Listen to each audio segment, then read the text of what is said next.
ಎಂತ ಶಕ್ತಿಯಪ್ಪ ಶರಣ ಬಸವಣ್ಣ,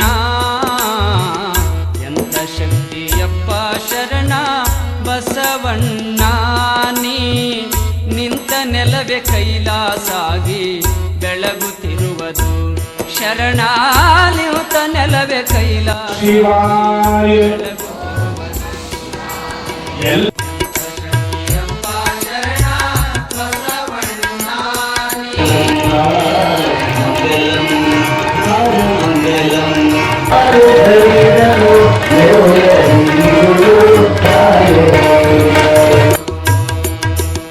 ಕಲ್ಯಾಣ ಮಾಡಿದಿಯಪ್ಪ ಕಲಬುರಗಿಯ ಊರ, ಕಲ್ಲು ಸಹಿತ ಕೂಗುವದಪ್ಪ ಸತ್ಯ ಸಾಕ್ಷಿಯ.